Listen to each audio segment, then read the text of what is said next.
مساء الخير اعزائي المشاهدين، واهلا بكم في حلقه جديده في برنامجكم للستات وبس. زي ما اتعودتم معايا دايما بقدم فقرات مختلفه. النهارده هنتكلم عن تجميل البشره. كلنا عندنا مشاكل كتيره جدا في مشاكل البشره. بيجي علينا وقت كده في العمر بيحصل ان بشرتنا بتفقد النضاره، الكولاجين بيقل، بيحصل شويه بقى تجاعيد حوالين العين، حوالين الفم، حوالين عند الراس من فوق. كل المشاكل دي اللي بنقابلها بنبقى دايما عايزين بوتوكس، فيلر، بلازما. بس المشكله ان احنا بيحصل عندنا حاجات كتيره قوي وحاجات كتيره غلط. ساعات الحاجات دي بتتحط بطريقه وحشه فبتعمل لنا ازمات، ويمكن بتخلينا شكلنا قبيح مش شكلنا جميل. فالنهارده عندنا فقره حلوه قوي هي مع الدكتوره نهى عطارد خبيره العلاج التجميلي، وهتجيلنا ان شاء الله بعد الفاصل. وعندنا الفقره الثانيه تغطيه مشروع بوكا. النهارده هنتكلم في تخطيط مشروع بوكا عن سوق العقارات في مصر في مركز المؤتمرات المصري. انتظروني بعد الفاصل في فقراتنا المتعدده. ورجعنا لكم اعزائي المشاهدين، ولسه النهارده في برنامجنا للستات وبس. وزي ما انتم متعودين زي ما قلت قبل الفاصل هنتكلم عن كل ما يخص التجميل. زي ما قلت قبل الفاصل احنا عندنا مشكله ان احنا اول حاجه بنجري فيها انا حصل لي تجاعيد، يلا اروح احقن بوتوكس، يلا اروح احقن فيلر، اعمل. يحصل ده مشكله ان احنا ساعات بنروح لناس مش متخصصه او مش ما تكونش دكاتره، او ممكن يعني ما علينا. المهم ان بيحصل بيدي شكل قبيح مش شكل جميل. النهارده بقى معايا مفاجأة دكتورة نهى عطارد خبيرة العلاج التجميلي، وهتكلمني النهارده عن البوتوكس والفيلر والبلازما، وهنشوف صور صواعق يعني صاعقة ما قبل وما بعد. في البداية بس أحب أرحب بدكتورتي الجميلة. ازيك يا دكتورة ونورتيني؟ الله أخبارك إيه؟ يخليكي. نورتينا في برنامجنا للستات وبس. ميرسي، الله يخليكي. زي ما انا كنت بتكلم احنا عندنا الفيلر والبوتوكس. انتي طبعا عارفه ان في بعض الناس بالنسبه لهم الفيلر والبوتوكس هو العلاج الامثل لكل حاجه، بس ما بيروحوش للمكان المخصوص او المتخصص، او الدكتور يكون متخصص في الجزئيه دي بالذات، بيحصل لهم مشاكل. راي حضرتك ايه في الجزئيه دي؟ بصي حضرتك، انا شايفه ان احنا زي ما بنقول بالبلدي كده ندي العيش لخبازه. تمام. اللي حقن البوتوكس، حقن الفيلر بيحتاج دراسه خاصه مختلفه عن اي حاجه تانية، حتى يمكن مختلفه عن الطب نفسه. فالحته دي في ناس درستها وتخصصت فيها وبقى مور ذان بروفيشنال فيها. دول بيدوكي الريزلت اللي العيانه بتبقى منتظراها. هي بتبقى جايه مش عارفه هي انهي منطقه اللي عايزه تحقنها. هي بتيجي مثلا عندها تجاعيد في جبهتها، بتبقى عايزه تحقن الجبهه وخلاص. حتى احيانا ما بتبقاش عارفه ايه هو الفرق بين البوتوكس والفيلر. بتبقى احيانا تقول لك انا عايزه طب حطي لي في الكسرات دي حطي لي فيلر يعدلها، حطي لي. لا، الاختيار الامثل دايما في الجبهه مثلا بيكون البوتوكس، مش الفيلر، الا في بعض الحالات اللي بيبقى يعني التجاعيد فيها عميقه قوي فبتحتاج شويه. جالك بعض الحالات يا دكتور محقونين قبل كده بوتوكس وفيلر وعملت لهم تشوهات؟ ده كتير الحقيقه. جاتلك كتير بيحصل كتير. مش تشوهات بس بتحسي ان الشكل ما بقاش زي الطبيعي اللي كان ربنا خلقه. اجمل شكل للست دايما هو الشكل اللي ربنا خلقه، يعني خلقها بيه. فكل ما رجعتيها في السن ورجعتيها للشكل ده، كل ما اديتيها الجمال اللي هي اصلا جايالك عايزاه. تمام. انت قلتي لي جمله حلوه قوي، في ناس ما بتعرفش الفرق ما بين الفيلر والبوتوكس، ودي كلنا بنقابلها. ازاي اعرف الفرق، او امتى نقول نستخدم فيلر وامتى نقول نستخدم بوتوكس؟ بصي، البوتوكس سريعا عنه كده هو عباره عن ماده حيه. المفروض انها بتتحقن في العضلات. خلينا نقول ان دي العضله وده العصب، في اشارات بتخرج من العصب للعضله. الاشاره دي بتوصل على مستقبلات كده، في مستقبلات صغيره على العضله. لما بتوصل الاشاره بتمسك في المستقبلات تروح العضله منقبضه. تمام. احنا دلوقتي البوتوكس ده بيدخل، البوتيلاينم توكسين ده بيدخل كل وظيفته انه يمسك في المستقبلات دي. تمام. يعني مش هنقول بقى ان هو بيشل العضله ولا بيأثر على العضله ولا بيأثر على العصب، هو بس بيمسك في المستقبلات. فبتيجي زي الاشاره الصورة دي كده مثلا يا دكتور اهي، انا حضرتك زي معانا الصوره دي مثلا. دي مثلا كانت كانت دقنها يمكن كان وشها كله اصلا مليان تجاعيد. تمام. وده كان دي يوم مريضة الحقن عند نفسه. حضرتك. الصور دي صور فعلا حقيقيه من الدكتوره، دي المرضى عندهم حقيقية، يعني دي صور مش مع النت يا جماعه. دي صور حضرتك حقيقية أوي. صوره مريضه عندك، ممكن تكلمينا بقى عن عملتي ايه معاها؟ الست دي كانت كل وشها كان مليان الحقيقه تجاعيد. تمام. دقنها ده كان يوم الحقن نفسه، يعني دي المفروض زمانها دلوقتي عدى عليها حوالي اسبوع 10 ايام، زمانها دلوقتي بقت قمر، بقت غير كده خالص، كل المنطقه فردت هنوري تماما. الناس هنوريهم صور كمان حلوه قوي. تمام. انت بقى حقنتيها هنا بوتوكس؟ انا حقنتها هنا لا فيلر. فيلر طبعا. ايه الفرق برضو ما قلتليش؟ ما انا بكمل لك اهو. اتفضلي. يعني احنا وصلنا لان المستقبلات دي جت مسكت فيها البوتوكس، هتيجي الاشاره من العصب للعضله، هتمسك على المستقبله هتلاقيها مشغوله، هتلاقي البوتوكس ماسك، فمش هتلاقي لها مكان، فالعضله مش تنقبض مهما نتبعت اشارات. بقى مش هتدي الكرمشه، مش هتدي الكرمشه زي اللي هنا مثلا بتيجي نتيجه يعني زي اللي بتيجي عند العضلة الحته دي القوره مثلا، والحته اللي هي حوالين الحته دي، واحيانا اللي بالعرض. تمام. وعند العين، عند العين بيتحقن بوتوكس، الجنب العين جنب العين بوتوكس. احيانا كتير بنعمل تحت العين برضو حاجه بسيطه، ولو ان ده يعني ده بيبقى اوف ذا بوك. بما ان انت جبت سيره العين، احنا برضو معانا صوره لهالات العين. لو حد جايلك عنده هالات سودة تحت العين، حضرتك بترشحي ان هو يحقن ايه او تعملي معاه ايه؟ الهالات السوداء دي قصه كبيره زي قوي. دي مثلا الصوره اللي معانا دي. دي مش قصه هالات، دي كان عندها زي حفره، الخط اللي تحت عينها ده، وعلى فكره دي كمان يوم الحقن نفسه، عشان كده لسه الاحمرار لسه عشان يعني ممكن الناس تتخض تقول ايه ده مطرح الاحمر اللي تحتيها ده. لا ده مطرح التعقيم وكده، ده بالعكس العيانه دي يعني لا زرقت ولا حصل لها حاجه، وارد قوي يوم الحقن، وارد قوي ان اي شكه مطرح دخول السن وخروجه حاجه تبقى في نقطه صغيره زرقاء بتاع، كل ده طبيعي، وكل ده بيروح وذن 48 ساعه، طالما انت طبعا بتحقني في المكان المظبوط وبتحقني بالبروسيديور المظبوط. يعني انت دايما احنا لينا طريقه في الحقن كده، قبل ما بنحقن بنسحب علشان تطمني ان انت في التجويف الصح. اذا سحبتي وجابت بابل زي بابل هواء، انت كده في التجويف الصح، توكلي على الله واحقني الفيلر. فيلر بالتحديد اللي هو بيتحط تحت العين، اللي انا حطاها هنا تحت العين، اللي احنا هو لو اتحقن غلط يا دكتور يحصل ايه؟ لا مشاكل كتير قوي، الله اكبر بقى. يعني ممكن طبعا اذا اتحقن الفيلر بماده بتملى من اسمها تو فيل ان، يعني هي ماده بعد ما بتحقنيها انت بتفضل تملى 3-4 ايام بعد الحقنه كمان. تمام. ممكن لو دخلت في وريد في كده بعد الشر، يعني ممكن تسد وتعمل مشاكل، بيبقى ساعتها الورم بقى مش مظبوط، بيبقى زرقان بقى زي الناس فعلا بعد الشر بتخاف منه بقى، حاجات حضرتك بتنصحي لازم يكون حد الشكل متخصص يا جماعه، بالذات في حوار الفيلر اللي تحت العين، يعني ما ينفعش اي حد يحقن فيلر، لازم يكون دكتور متخصص. تمام. احنا دلوقتي اتكلمنا عن هالات العين، نرجع تاني للبوتوكس. حضرتك قلتي البوتوكس للتجاعيد وللفيلر. البوتوكس افضل منطقه يتحقن فيها البوتوكس وياخد اطول مده، يقعد يعيش فيها اطول مده.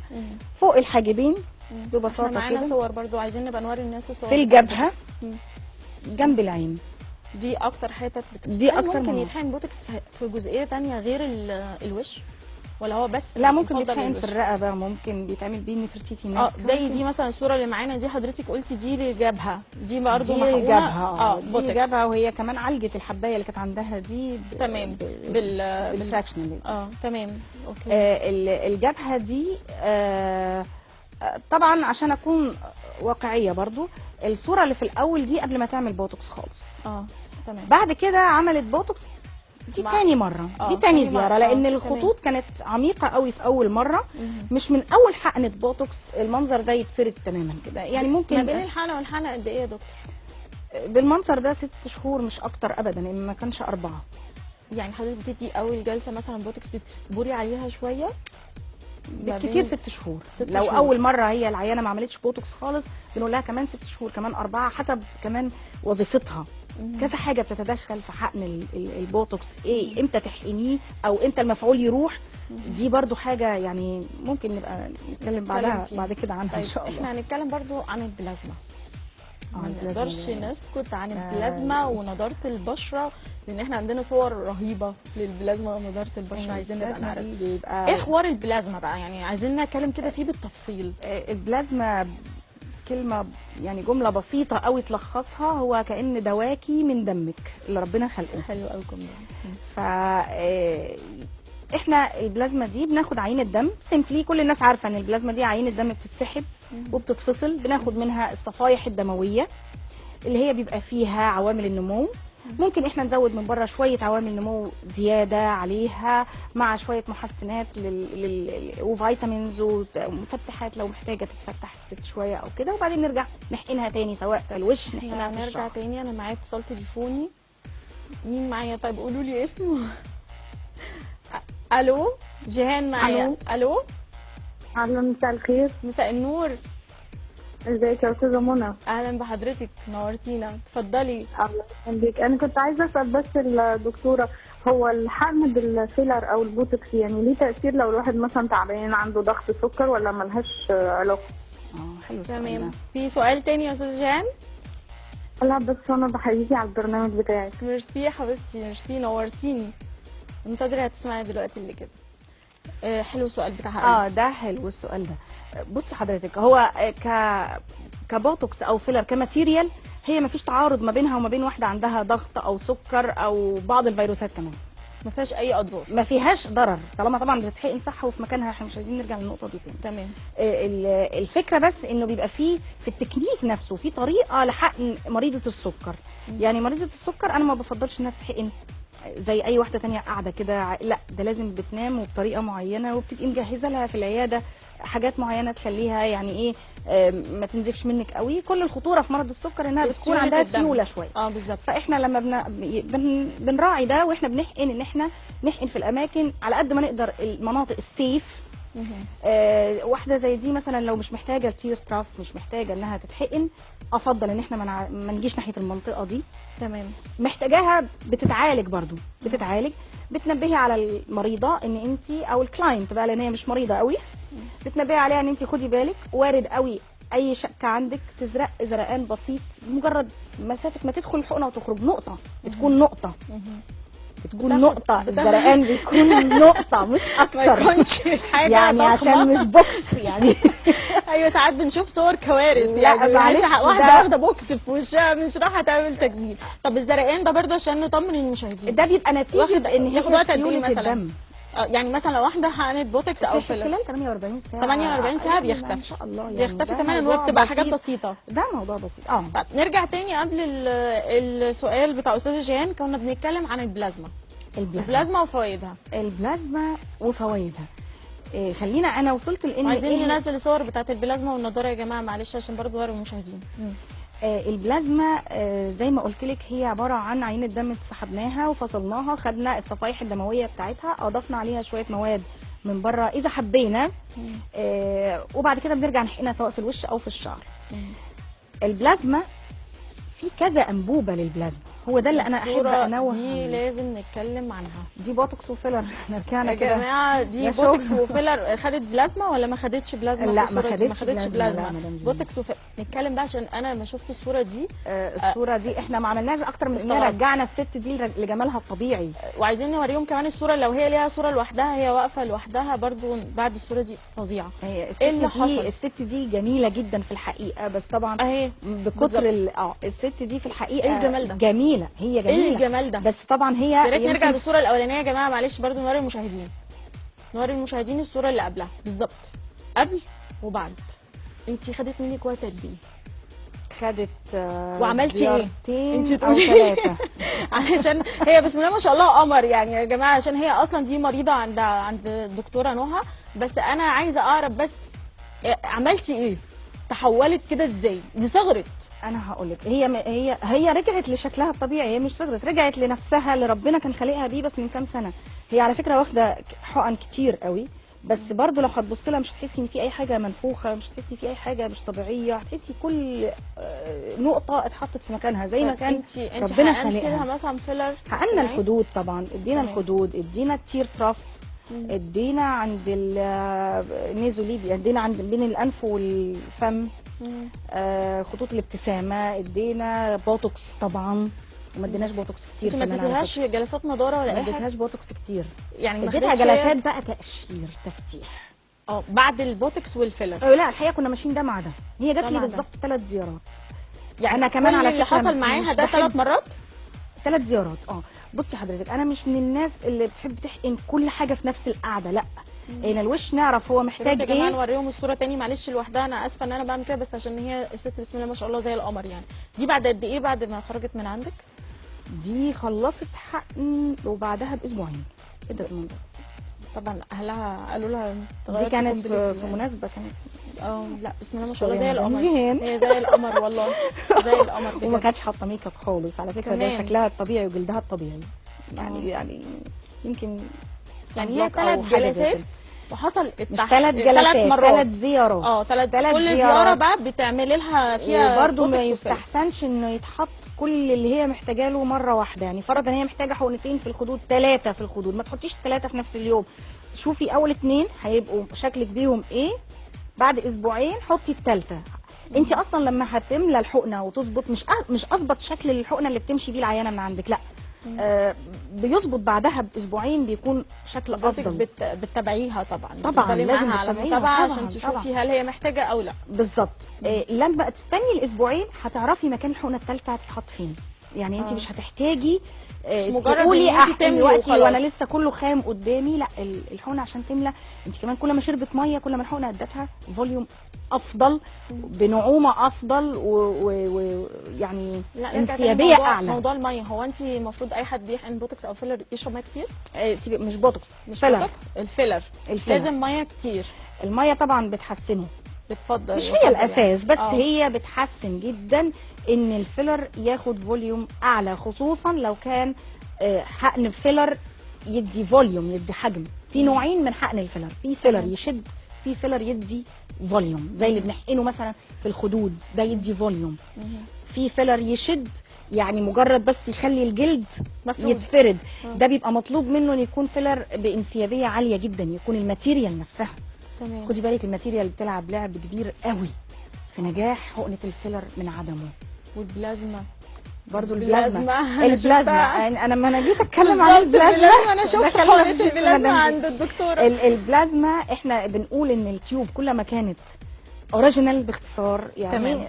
يعني تكون اوريجينال بيكون يعني. جواها العوامل النمو بتاعتها جاهزه، وبتكون يعني هي جايه كده متقفله، مجرد انت بتسحبي عينه الدم بالاماونت اللي مكتوبه كمان على الكيت بتاعتها. انا بقى الصوره دي بتاعت نضاره وبلازما صح؟ قلبي.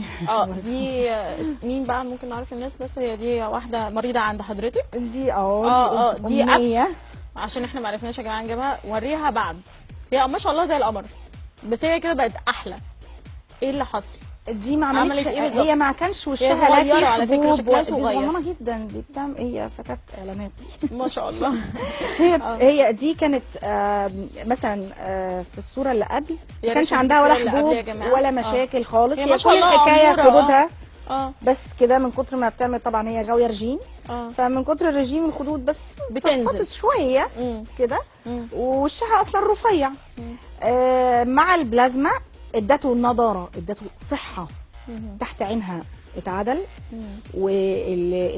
نجيب بس صوره يا جماعه الرفع بتاع الوش ده اتحسن شويه طبعا. هو نور، ده كده طبيعي على فكره. هي يعني حتى البنت في الصورتين نفس الميك اب بنفس الوانه، بس هي حقيقيه تماما. طب انت حتى الخلفيه دي خلفيه العياده عندي. دي عياده الدكتوره.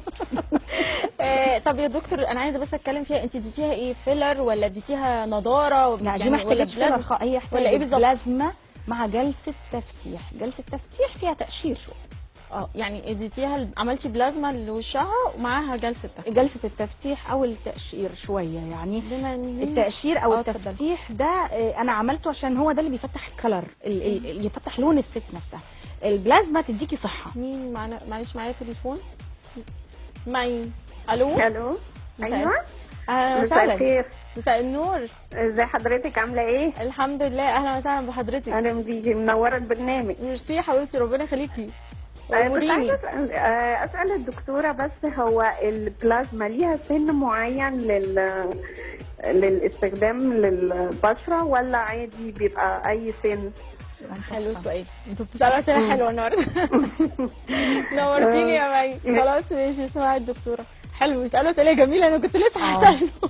موضوع البلازما او مجرد حتى الفيلر والبوتوكس، يعني خلينا نتكلم عموما. البلازما بالذات أأمن حاجة ممكن تعملها أي واحدة لنفسها، وأبدا ما بتعتمدش على سن معين. ومهما كانت يعني الأمراض اللي عندها، طبعا طول ما احنا بنتكلم في ضغط سكر كده يعني عادي جدا إنها تعمل بلازما. الفرق بس بيكون في النتيجة، في الريزلت. طبعا اللي متغذية كويس ودمها صحي أكتر، هيموجلوبينها كويس، الصفائح الدموية عندها نشطة وكويسة، هتبقى نتيجة الحقنة عندها مفعولها أسرع وأفضل من اللي ضعيفة أصلا جسمانيا. يعني انت بتاخدي من الدم نفسه أصلا دواكي من دمك بالظبط، فعلى حسب طبيعة أكلك أو حسب الغذاء بتاعك وحسب سنك شوية برضو، والسن. الصغيرة غير الكبيرة. انت جيتي لما كنت ولو ان انا برضو في لسه برضو هنرجع هسألك. لان التيوب برضو في تيوبس بتبقى فيها عوامل النمو جاهزة، بتضيفيها بتحسن اي دم حتى لو ضعيف. يعني بالعكس والله، يعني في ستات كبار بحقنهم احيانا بلازما بيبقى النتائج هم مش مصدقين. في صورة كانت لازم نتكلم فيها عن حقن الفيلر في الشفايف، يا ريت يا جماعة نجيبها عشان دي صورة حلوة قوي. دي مريضة عند الدكتورة، دي يعني كل الصور دي يا جماعة مش صور نت، دي صور ناس فعلا عند عيادة الدكتورة نوع، وهي تعمدت قالت لازم اطلع الصور دي عشان تبقى حقيقية قبل وبعد. هي بسم الله ما شاء الله يعني هي قمر، بس ايه اللي حصل؟ بص شفايفها بقت احلى واجمل. ده فيلر صح؟ ده فيلر طبعا. هدف منك ايه؟ جلسه مثلا ولا جلسه؟ هي جلسه واحده وحقنه واحده، وكمان ما خدناهاش كلها يعني. فمجرد حضرتك اديتي فوليوم بس للشفايف. للشفايف، وطبعا المفعول ده بعد اسبوعين. وهي كمان حاطه ميك اب هي حتى روج بس هادي يعني. بس عايزه اقول حاجه برضو يا دكتور، هل انا لو جيت حقنت مثلا فيلر الشفايف، هل باجي بعد فتره ان انا احقنه تاني ولا ده خلاص؟ طبعا الشفايف احنا بنتكلم كتير، فاحنا بنعمل لها حركه كتير. تمام. الميكانيكال افكت ده بيخلي احيانا الحقنه تروح مفعولها اسرع من منطقه تانية تكون مش بتحركيها كتير. تمام. طيب لما تتحقن اكتر من مره هل في ضرر؟ هل فيما بعد بقى يحصل ان الشفايف دي تبقى الفوليوم بتاعها اعلى ولا مالهاش اي مش المفروض تحقني الا لما تكون الحقنه الاولانيه انتهت. نمره 2 ما تحقنيش على اي على اي مكان كان فيه مشكله اصلا، يعني كان في الحته دي من حقنه قديمه مثلا من اي مكان تاني، ده كتير بقى، دي مشكله بتواجهني كتير للاسف. يعني بلاقي في نفس المنطقه بتاعه الشفايف في هنا حته كانت حقنه قديمه عندها ومش مظبوطه، ايا كان بقى مش مظبوطه ليه، فما بنحبش بقى نحقن عليها. طيب. ولما بنحقن عليها لازم اقفل الحلقه، انا لازم معلش يا جماعه ادوني دقيقتين بس، انا عايزه اتكلم عن التقشير وتوروني صور ضروري. التقشير الكيميائي والتقشير العلاجي عند حضرتك، تديني نبذه كده بسيطه ايه اللي بيحصل عندك في التقشير الكيميائي والعلاجي؟ هو التقشير ده الصوره دي عند ايه القصه؟ ان ده ظهر حد صح مظبوط؟ دي عندها حبوب مثلا. دي كانت الجلد اللي هو جلد اللي عامل زي جلد الوزه ده، الوزه ده شويه، وكان محدد لبره شويه وكان غامق. طبعا التقشير بيحسن المظهر ده تماما. التقشير ده احنا بنشيل الطبقه الخارجيه سريعا كده من الجلد برضو، ونخلي الطبقه اللي تحتها تتنفس. تمام. ده حب شباب بس بايوجينيك انفكشنز، ومش التقشير لوحده اللي بيعالجه بالمنظر ده، لا ده ممكن يتعالج كده مع شويه اقراص. يعني لازم بنضطر ان تشتغل بحاجات سيستميك مع جلسات التقشير طبعا، وبمتابعه تحاليل معينه. يعني حتى الاقراص السيستميك دي يا ريت محدش ياخدها من نفسه كتير، لازم طبعا باستشاره لا يا ريت وبمتابعه طبيه، يا ريت يعني افضل. برضه هرجع تاني من موضوع التقشير كده يعني في عجاله. بالنسبه للتقشير انا بشوف ان التقشير بيبقى بيدي شكل شويه تقشير للبشره بحيث ان الناس بتتكسف. ده الفتره اللي بيقشر فيها بس طبعا بيبقى عندك وبيعالج حاجات مفيش اي حاجه ثانيه بتعالجها غيره. بياخد وقت اطول ولا هو التقشير اللي هو بيشيل بعض من الجلد ده؟ هقولك التقشير ده نوعين، يا اما علاجي يا اما كيميائي. الكيميائي هو اللي بيشيل كده وبيبقى فيه شويه قشور طالعه، سواء قشور فروله او قشور جامده على حسب طبعا الماده المستخدمه. تمام. التقشير بيعالج الحبوب البسيطه، مش اللي واصله للمرحله دي، بيعالج الفاين رينكلز، التجاعيد الخفيفه. بينظف الوش طبعا، بيدي تنظيف عميق، بيشيل نمش، بيشيل البقع، بيشيل الكلف. التقشير ده يعني عالم لوحده. انت لحضرتك عالم الله جميل. يخليك. مش عايزين نخلص الحلقه بجد. الله يخليك. واستمتعت جدا ميرسي. معاكي والمعلومات القيمه اللي حضرتك اديتها لنا، وبجد ان شاء الله يبقى بينا وبين بعض لقاءات تانية باذن الله. بإذن سعدت الله. بيكي جدا دكتوره نهى. انا اسعد. اعزائي المشاهدين، خلصت فقرتنا الاولى مع الدكتوره نهى عطارد خبيره العلاج التجميلي. فقرتنا الثانيه عن تغطيه شركه بوكا في سوق العقارات في مصر، واشوفكم باذن الله الحلقه الجايه في برنامجكم للستات وبس. سلام عليكم.